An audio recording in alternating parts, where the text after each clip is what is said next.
Dallas! What's good? It's your boy Justice Wickedi with House of Dallas. Dallas basketball all under one roof.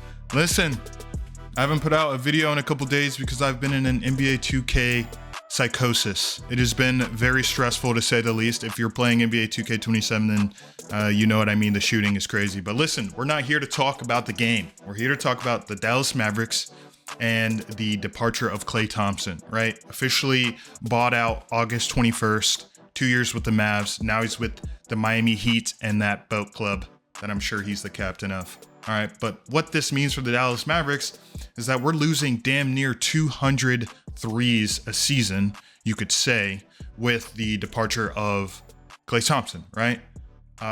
Dallas just removed a very specific skill that it appears like we are also seeking, which is that three-point shot, the efficiency of putting up like a high volume amount of threes, right? Where can this team find that within the roster that we have today, right? And that's kind of what we're going to go over. Dallas made essentially 900 threes as a team. I think 899 as a team. And that means that Klay accounted for 22% of the threes that were made by Dallas. That is a large portion of our three-point shooting. And even when Klay wasn't on per se, you know, Klay isn't who he was in Golden State today, but even when Klay was out there on the floor, he still demanded respect from the defense, right? There was a gravity associated with him, which then opened up driving lanes for somebody like Cooper Flagg or even Naji Marshall. They like getting downhill, right? We would love to see Naji Marshall improve his three-point shot, but as of right now, we know that floater's on. We also know that Cooper Flagg's floater is on, but also just his downhill abilities, like the tenacity and fervor that comes with his ability to get downhill, is all predicated on what kind of spacing we have. And with Klay gone, it's like, okay, we do get Kyrie back, and oh no, my baby's awake. But with Klay gone, we do have Kyrie back, right? And obviously Kyrie's going to operate in such a way that naturally, I think he will create opportunities for people with his slashing abilities, his off-ball abilities, and then the fact that he's also going to space the floor for us, right? But you don't just replace 200 threes with the roster that we have today, right? I think that there's going to have to be a different approach to adjusting from the loss of Klay's three-point shooting. Now, we still need to find a way to fill that volume void that we're now losing, but you don't want to just be shooting the ball. It's not like we want to maintain the same amount of 3 points attempted. We want to try and keep the 3 pointers that are made, right? So, and then with the 3 pointers that are made, we then create like gravity, right? People have to respect shooters out in the wings and the corners, which then obviously opens up driving lanes, right?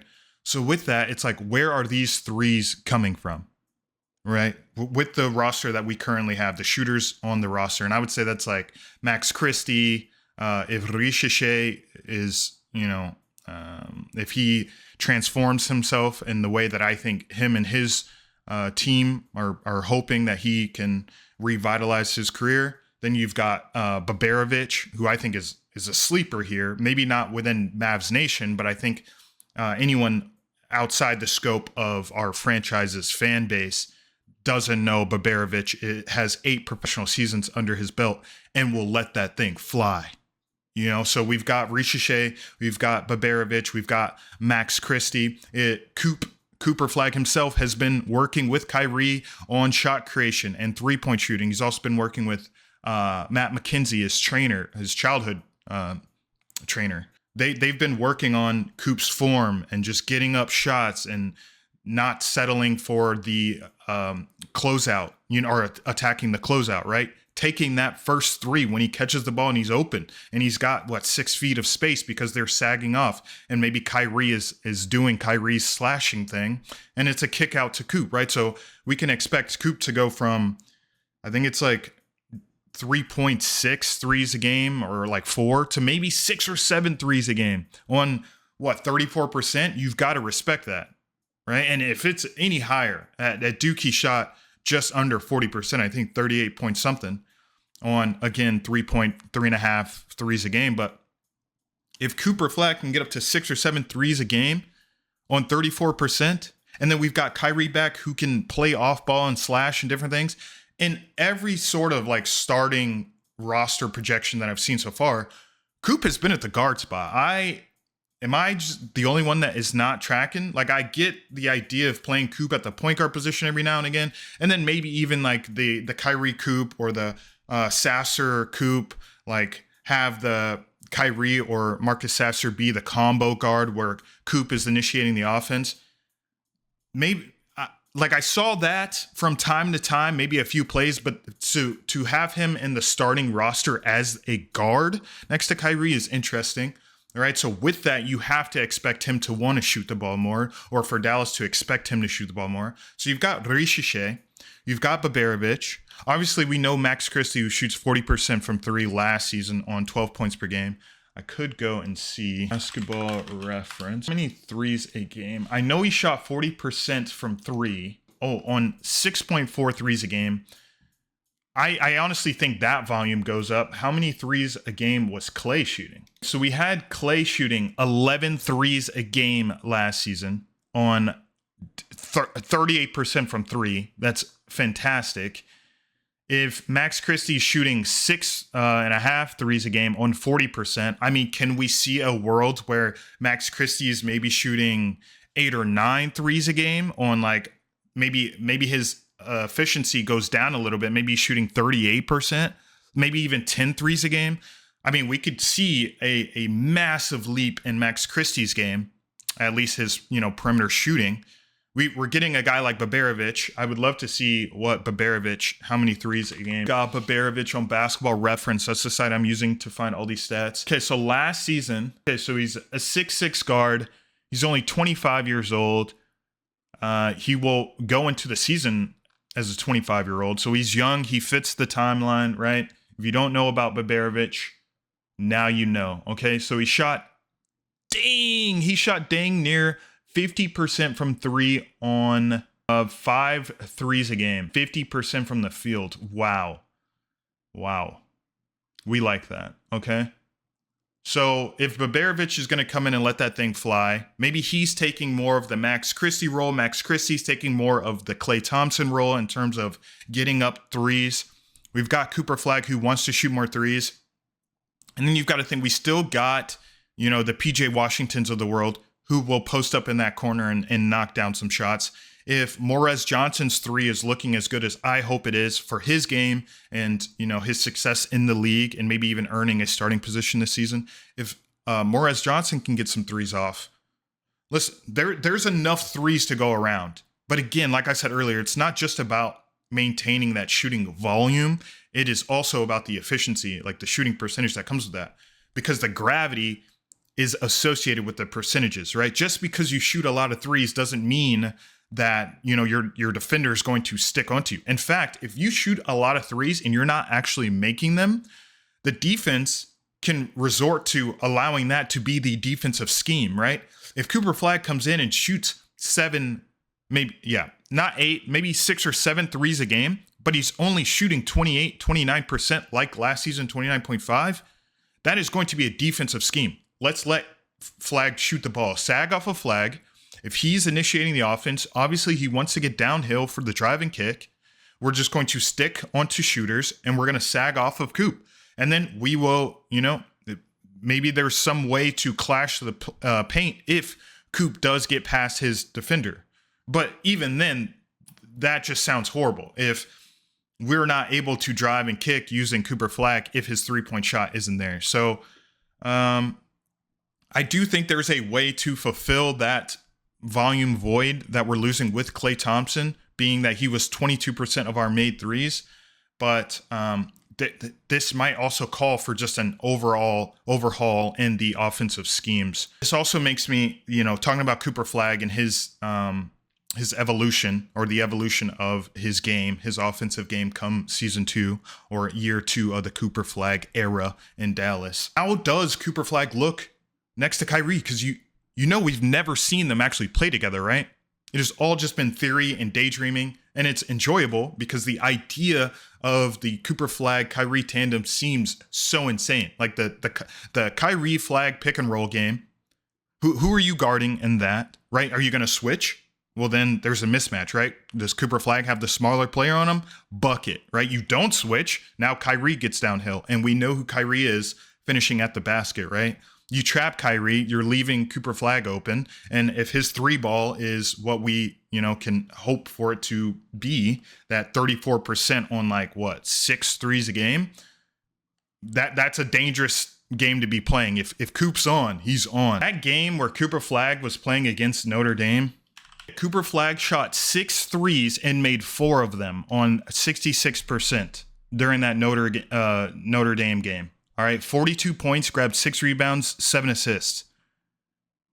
Like, do you see the picture here? If we can get Cooper Flagg shooting 6 or 7 threes and making even 34% of them, this would probably be a high or like a 30-point game, right? And that sounds insane. My projection for Cooper Flagg was 26, 27 points a game this season. That is a great leap from his rookie season, but that comes with him shooting and making threes. Now this leads me to Naji Marshall. 29% from 3 last year. Looked very similar to Coop's threes. Yeah, he put up around the same. I think they might have put up the exact same amount. Yeah, they put up the exact same amount of threes. Damn near made the same amount. So that's going to be a kind of a question. What exactly is Marshall on like a good Mavericks team? What does he provide for us? Last year, he scored 15 points per game, damn near 5 rebounds a game, 3 assists on 51 from the field, which is great, 51%. He also steals the ball, right? His nickname is The Knife. Let's be real. And then he had 6 30-point games. I think probably just abusing that floater and his ability to, get the ball up inside the paint area. So he's not just like a random bench player, and he will be vital to this team. But it also, like, I wonder, is he working on that 3 ball? Is Dallas expecting him to really get up threes? I don't know if I'm expecting Naji Marshall to really be a part of this, like, filling the 3-point void system, right? I think that him attacking the basket, he's also got a knack for kicking the ball out and playmaking. So I think that the team would be cool with him being like a 6th man who can help, develop some sort of offense within that bench unit, the drive and kick, obviously. And then his efficiency at the basket is just, quite frankly, unreal. When you go look at his floater footage, maybe I have some of that going. Is he going to be a closing lineup player? Is he going to be an occasional starter? I think he will probably just be that secondary creator. And then he's on a great contract, so maybe he eventually becomes a trade asset. I really believe there are a lot of players on this team that are trade assets that the average Maverick fan probably does not realize. I still think Kyrie could be a trade asset come the trade deadline. I think it depends on how he looks coming into the season. I also think it depends on how the Mavericks look. If we're a losing team and there's just a team out there who feels like Kyrie is that last piece, that missing point guard, we might see a great haul from a situation like that. And it might be something where we thank Kyrie for his services and he thanks us for allowing his NBA career to still have meaning within a winning system or a winning, environment in that moment. Not saying that Dallas is not like a winning culture, but if there is a team who is literally one asset away, if it's the Miami Heat, and I don't even know what they have to offer, but if it was like the Miami Heat, for instance, maybe that's a situation where he's happy because he gets to play for playoff basketball, and then Dallas gets to continue building around our young core. Naji Marshall, it's all predicated on what Cooper Flagg's 3-point shot looks like this season, and I know there will be games where it's just not hitting. Is my camera shaking? That's on me. I know there will be games where he's just not hitting, and the offense will be more of a drive and kick situation for him, where then you probably want shooters around, and it's like, is Naji Marshall going to be that shooter? I don't know. So I do wonder what the floor or the offensive scheme will look like with Cooper Flagg and Naji Marshall on the floor together. But that kind of just like leads me to what the rotation looks like. Like we've got Cooper, Kyrie, PJ Washington, Naji Marshall, Daniel Gafford, Santi Aldama, Marcus Sasser, Morez Johnson, Baberovic, Sergio, Richiche, Christie. Like we've got a lot of guys that we want to play and are young and are, we're looking to see what their developmental leaps look like. But in terms of my starting five, I think it's got to be, I saw one earlier that I really liked. Kyrie, Coop. In fact, what was it? Kyrie at the 1, Cooper Flagg at the 2, PJ Washington at the 3, which is interesting, but I do believe he can play that. Santi Aldama at the 4, and then probably Daniel Gafford at the 5. Right? And this is a lineup that we hopefully have Derek Lively coming back and joining. I think if Derek Lively is your 5, this can be truly insane. If Cooper Flagg's shot is hitting and he is the Flagg that we saw at Duke in terms of the 3-point shot, along with everything else that he's been working on this offseason, the shot creation, the late shot clock clutchness, and then we add Derek Lively to this, I mean, hopefully Kyrie isn't going anywhere, right? Hopefully the Mavericks are having a winning season and we've got Kyrie in all-star form, and then we've got Cooper Flagg maybe making his first all-star team, all-NBA. It could be crazy. It really could. Now, my closing starting 5 changes drastically if, the Mavericks aren't doing too hot and maybe Kyrie gets moved, if we see a Daniel Gafford move and they want to see like more developmental play time for Moussa Cisse, and maybe Daniel Gafford or Derek Lively maybe makes, a late season return. And so they feel like they can let Gafford go. And then they've got Morez Johnson playing more of the center role. Maybe his 3-point shot isn't hitting. So they're like, all right, we don't want him at power forward. We want to see some skilled or small ball lineups where then you have Morez Johnson at the 5. But I feel like if Gafford's still on the team, then he's probably your automatic closer. And y'all need to understand, the landlord is like, he is a great center. I personally don't want him going anywhere, but come opening night, the 3 things that I want to really see is Cooper's jumper. I want to see how Cooper's jumper has developed from the offseason, his shot creation, his confidence within late shot clocks and different things. Does the defense now respect his shot? Are they forced to? I know the first few games of the season are just rough as is, but then also the scouting report is going to be that of, last season where he shot 29.5% from 3. So I think teams will sag off. I think there also comes with like a mental fortitude necessary to shoot the ball while the defense is sagging off, right? Like if you've ever played pickup basketball, and I'm not saying I'm not a shooter, all right, I'll shoot that thing, all right? Don't make me bust out the tape, all right? But when a defense is sagging off and they're hey, rebound, sometimes that can get in your head, and you're like, I'll show you better than I can tell you. But at the same time, it's like, oh my gosh, I have to shoot this thing wide open. Everyone's staring at me and he's purposely sagging off, right? So hopefully Coop comes in with a load of confidence and he's ready to shoot that thing. We know he's going to get the highlights up. We know he's going to attack the basket. We know he'll create for his teammates. But I want to see Cooper's improved jumper, right? Secondly, Kyrie's health and his role within the team.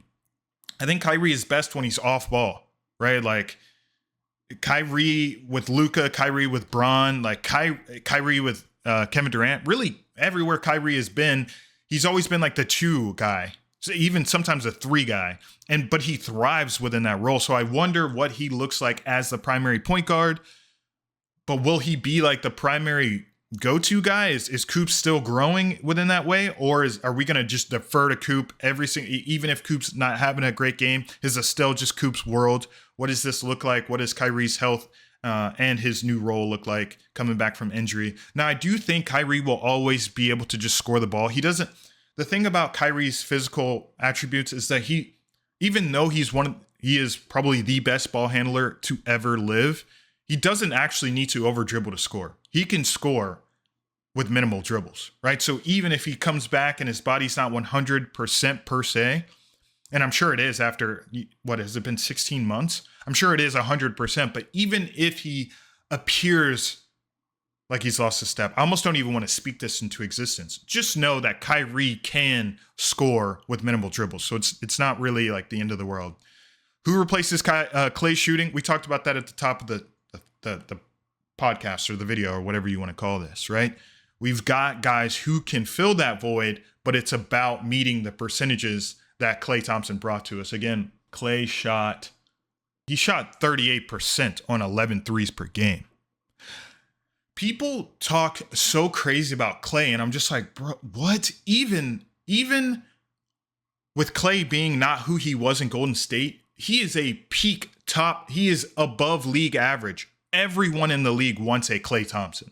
So I don't know, but he's with Miami in the boat club now. So I do believe that this team is actually more talented with the players that we have available, but who the hell's shooting the ball? And I guess that is something that we will have to focus on come this season. Well, we got like 50 something days and I'm so excited. Thank you guys for being here. Over the last 2 videos, I've gotten a few hundred views. That's really fun. If you're still here right now, then maybe you are a subscriber. There was like 5 or 6 of you that have recently joined the channel, and I'm so grateful. I know sometimes you see a page has no subscribers, like barely any video, any views, and so it's like, you know, it can be easy to just assume it's bad content or it's not something that you would enjoy. But if you've stuck around, if you've chosen to subscribe, I really am grateful, and I hope that you'll return. My name is Justice Wilketti with House of Dallas, Dallas basketball, all under one roof, and I'll see you in the next one.